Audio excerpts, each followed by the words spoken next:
Students, ये animal classification means classification animal tissue, और उसमें हम ह्यूमन का ही, इसमें सारे एग्जांपल जो है ह्यूमन टिश्यू के दिए हुए हैं, तो इन ह्यूमन ही स्टडी करना है हमको एनिमल टिश्यू। उसकी मैंने ये चार्ट बना के रखा है ना। तो सबसे पहले ये चार्ट ही हम डिस्कस करेंगे, इम्पोर्टेंट है टिश्यू क्लासिफिकेशन का, जैसे प्लांट में किया था। ठीक है, तो सबसे पहले जो एनिमल टिश्यू है उसकी 4 ब्रॉड कैटेगरीज हैं।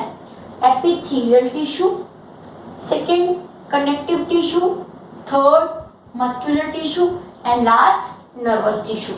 इंडिविजुअली सारे टिश्यूज हमको डिटेल में करने के हैं। ये जो चैप्टर है इसमें से सबसे इम्पोर्टेंट है ब्लड, ठीक है, मस्कुलर टिश्यू और नर्वस टिश्यू में नेफ्रॉन का स्ट्रक्चर, जो ऑलमोस्ट सभी एग्जाम्स के लिए इम्पोर्टेंट है, और उसका डिटेल भी हम बहुत अच्छे से करेंगे ताकि आगे भी आपको वो सीखने में अच्छा रहे। तो मस्कुलर टिश्यू तक पहुंचने से पहले हमारे पास ये और 2 कैटेगरीज बचती है स्टडी के लिए, that is epithelial tissue and connective tissue. ठीक है, तो सबसे पहले क्लासिफिकेशन देखेंगे, फिर इसके बाद 1 बाय 1 एक्सप्लेनेशन करेंगे। उसमें आपको ये जो एपिथेलियल टिश्यू है इस पे शॉर्ट नोट प्रिपेयर करना है। बुक में पॉइंट्स नहीं दिए हुए हैं, उसके अकॉर्डिंग जैसे नेम दिए हुए मैं भी बताऊंगी, पॉइंट्स बना लेंगे और ये कहाँ प्रेजेंट होते हैं वैसा करना है। ठीक है, और सभी टिश्यूज की जो है वो डेफिनेशन भी बुक में दी हुई है, तो हम इंडिविजुअल जब करेंगे तब भी एक बार देख लेंगे। तो अभी यहाँ पर पहले क्लासिफिकेशन में क्या क्या लिखा हुआ है, आपको चार्ट कैसा बनाना है वो देखते हैं। तो फर्स्ट हो गए animal tissue classified in 4 categories, epithelial, connective, muscular, nervous.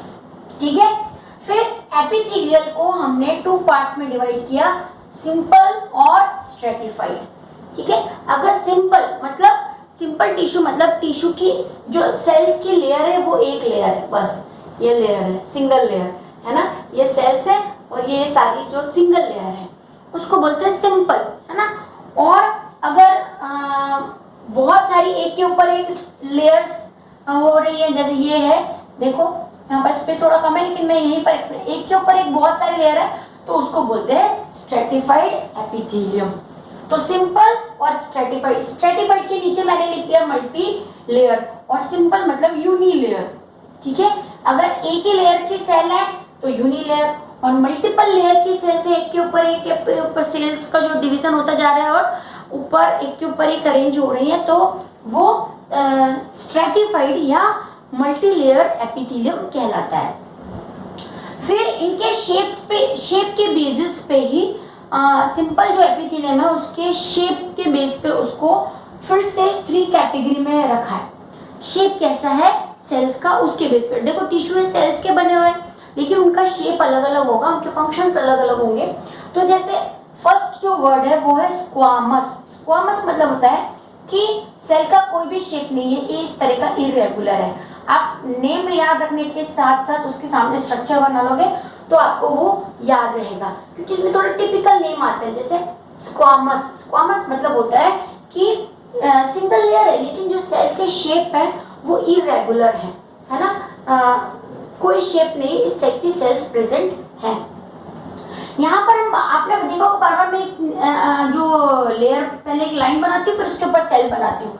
तो एपिथेलियम जो सेल्स होती है, एपिथेलियल जो सेल्स होती है वो एक बेसमेंट मेम्ब्रेन है ना, बहुत पतली थिन लाइक स्ट्रक्चर होती है बेसमेंट मेम्ब्रेन, उसके ऊपर प्रेजेंट होती है। तो ये जो मैं लाइन बना रही हूँ वो एक्चुअली में बेसमेंट मेम्ब्रेन है।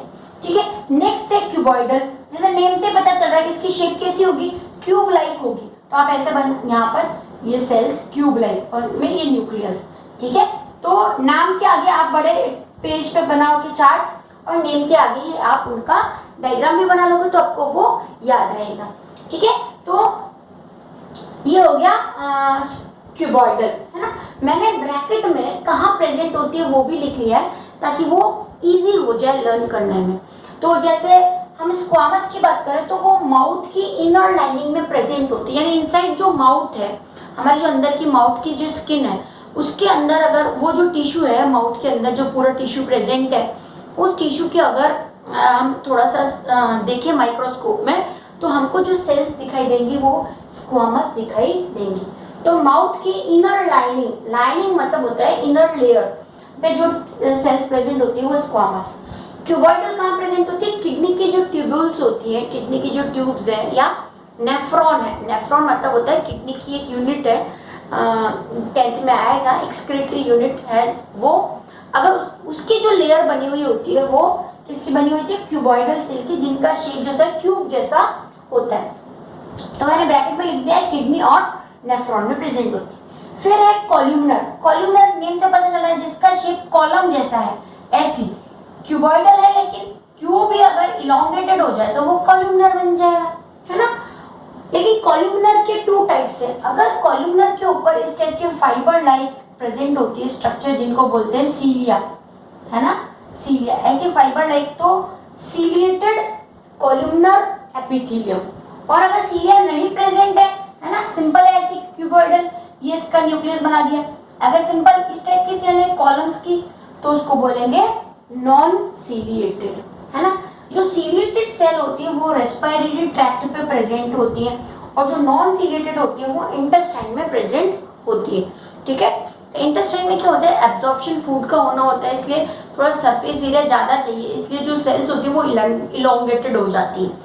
और रेस्पिरेटरी ट्रैक्ट में क्या होता है कि एयर के साथ जो भी डस्ट पार्टिकल आ रहे हैं जिनको अंदर नहीं जाने देना है, उनको सीलिया एंटेंजल्ड कर लेता है, यानी वो जो डस्ट पार्टिकल या अननेसेसरी जो एयर के साथ आने वाली पार्टिकल्स हैं वो सीलिया तक ही पहुंच पाते, नीचे नहीं जाएंगे। और जब भी हमको थ्रोट में या कोई स्पेसिफिक टाइप का इन्फेक्शन होता है रेस्पिरेटरी ट्रैक्ट से रिलेटेड, है ना, इन्फेक्शन में क्या होता है, ये जो सीलिया होते हैं ये डैमेज हो जाते हैं। तो डैमेज होने की वजह से हमको जो बर्निंग सेंसेशन होता है गले में, वो इसी सीलिया के डैमेज होने की वजह से होता है। ड्राइनेस वो भी ये सीलिया डैमेज होने की वजह से होता है, and it is just because of any type of infection.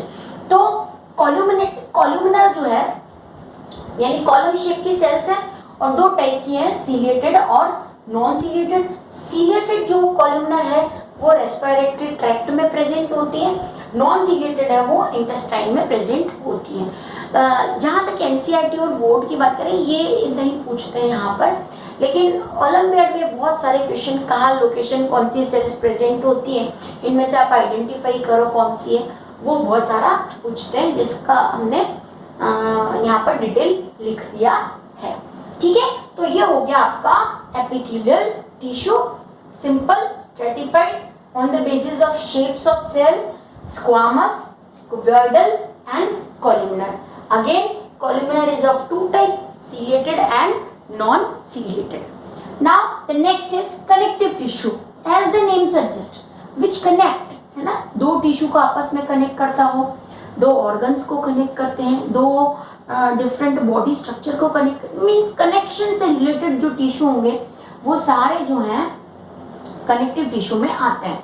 उनमें हम अलग अलग टाइप्स के टिश्यू होते हैं, जैसे टेंडन है, लिगामेंट है, बोन है, कार्टिलेज है, एडिपोज है, एरियोलर है, और सबसे इम्पोर्टेंट ब्लड है, जिसको फ्लूइड कनेक्टिव टिश्यू कहते हैं, ठीक है। तो इंडिविजुअल जब हम ये करेंगे कनेक्टिव टिश्यू तो सब सारा जो है वो अलग अलग कैटेगरीज में पढ़ेंगे। कैटेगरी मतलब इनके डेफिनेशन है और टाइप है।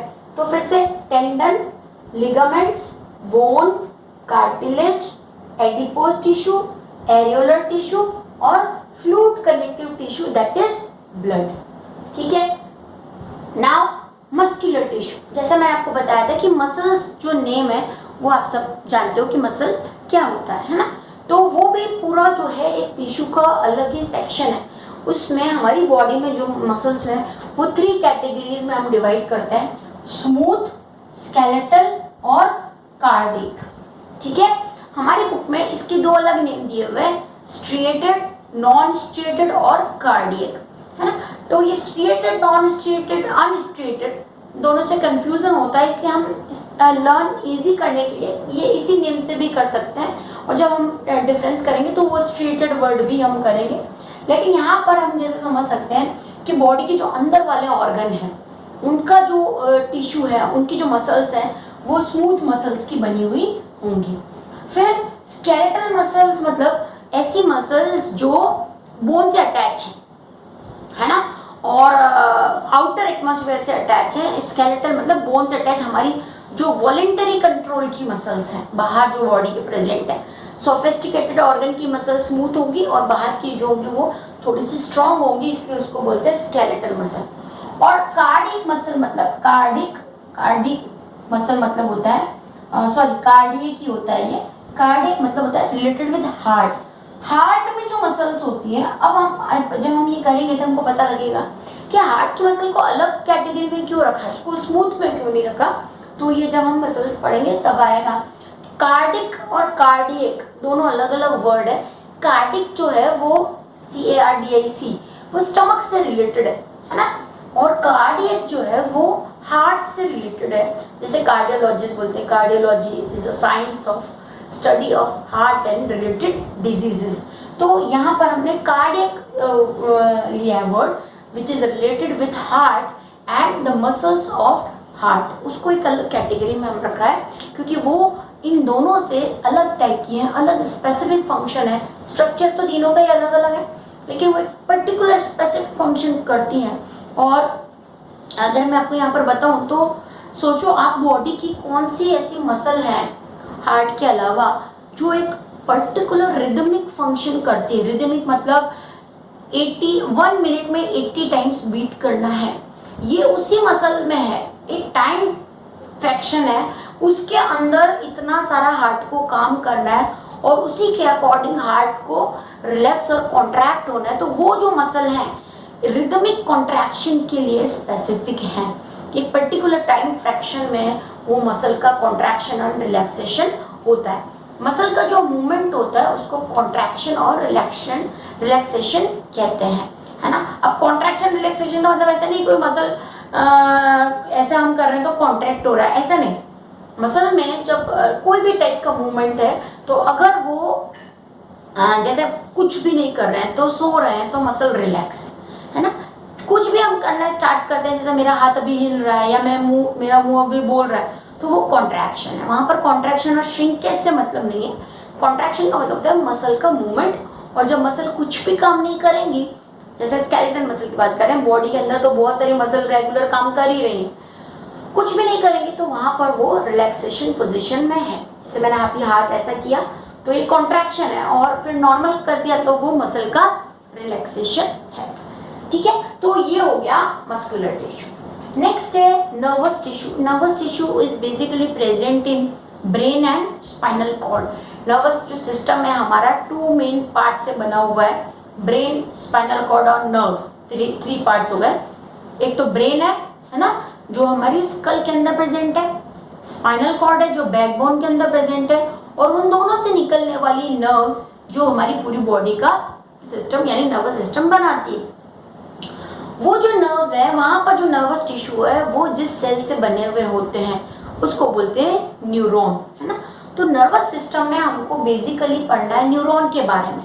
न्यूरॉन हमारी बॉडी की सबसे लॉन्गेस्ट सेल होती है, वो भी एक सेल ही है लेकिन उसका स्ट्रक्चर बहुत इंपॉर्टेंट है, और नर्वस सिस्टम का फंक्शन और न्यूरॉन का फंक्शन भी बहुत इंपॉर्टेंट है, क्योंकि ये जो नर्व सेल होते हैं ये मैसेज ट्रांसमिशन का काम करती है, यानी मैसेज को मसल से ब्रेन तक ले जाने का काम करती है, फिर ब्रेन से रिस्पॉन्स को मसल तक लाने का काम करती है। तो ये भी एक बहुत स्पेसिफिक टिश्यू है नर्वस टिश्यू, जो बेस्ड होता है इलेक्ट्रोकेमिकल रिएक्शंस पे, है ना। हमारी बॉडी के अंदर ये जो हम मैसेज की बात कर रहे हैं, जैसे मैं एक सिंपल एग्जांपल देती हूँ आपको कि आप जो आईज है हमारी वो सिर्फ देख सकती है, सेंसरी ऑर्गन है आईज, वो विजन का काम करती है, देख लिया। लेकिन आइडेंटिफाई, आपने मुझे देखा है या मैं आपको देख रही हूँ, तो जो आईज है वो तो सिर्फ विजन बता रही है कि कुछ देखा है, लेकिन वो आइडेंटिफाई करके वो पहचानना कि ये आप हो, ऐसा मैसेज कौन देता है? ब्रेन देता है, ठीक है। सेम ऐसे ही जो टंग है, आपको टंग क्या लगता है बोलने का काम करती है? नहीं, है ना।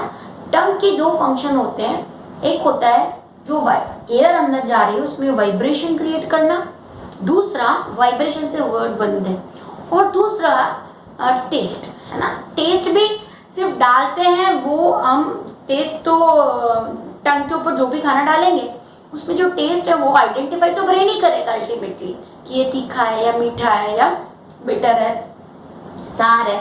आइडेंटिफिकेशन का काम ब्रेन का ही है अगेन, लेकिन टेस्ट का हम ऐसा कहते हैं कि वो टंग कर रही है और जो टंग है वो बोलने का काम कर रही है। नहीं, टंग सिर्फ एयर को वाइब्रेट करती है, जो स्पीच है, जो वर्ड्स है, वो सब ब्रेन का ही रिस्पॉन्स है।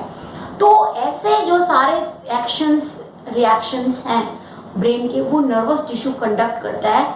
और ये नर्वस टिश्यू, ये जो मैसेजेस हैं, जैसे हमने कहा कि आँख ये देख के, आपको देख के पहचान के आपको बताएगी कि ये वो है ना। तो वो जो मैसेज का ट्रांसमिशन है वो एक्चुअल में एक इलेक्ट्रोकेमिकल प्रोसेस होती है। इलेक्ट्रोकेमिकल मतलब वहाँ पर आयंस होते हैं पॉजिटिव और नेगेटिव, जिनका कंसंट्रेशन बदलने की वजह से ये जो न्यूरॉन होते हैं ये उन कंसंट्रेशन को ही मैसेज बना के ब्रेन तक पहुंचाते हैं। ठीक है, वो एक बहुत कॉम्प्लिकेटेड प्रोसेस है जिसको हमने नहीं करना नहीं है अभी। लेकिन नर्वस टिश्यू, तो वो नर्वस टिश्यू के बारे में हम यहाँ पर बहुत डिटेल में नहीं है, सिर्फ नर्व सेल यानी न्यूरॉन का स्ट्रक्चर हमारे सिलेबस में है और हमको वो करना है। उसी से हम नर्व ट्रांसमिशन कैसे होता है न्यूरॉन के थ्रू वो हम बात करेंगे। नर्व ट्रांसमिशन मतलब वही मैसेज का ट्रांसमिशन। मैसेज का ट्रांसमिशन मतलब स्टिमुलस से कैसे रिस्पॉन्स जनरेट होते हैं। स्टिमुलस मतलब आउटर सराउंडिंग में जो भी चेंजेस होता है उसको स्टिमुलस कहते हैं, चाहे वो हॉट हो, कोल्ड हो या कोई सडन चेंज हो, है ना, उसको स्टिमुलस कहते हैं जिसके अगेंस्ट हमारी बॉडी वर्क करती है।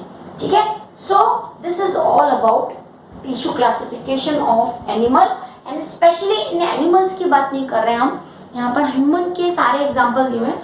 तो ह्यूमन टिश्यू क्लासिफिकेशन कह सकते हो आप इसको, कि जो ह्यूमन बीइंग का टिश्यूज ह्यूमन बीइंग में जो टिश्यूज हैं उनको हम 4 डिफरेंट कैटेगरीज और इन डिफरेंट टाइप्स में डिवाइड कर सकते हैं। ठीक है, तो ये हो गया क्लासिफिकेशन।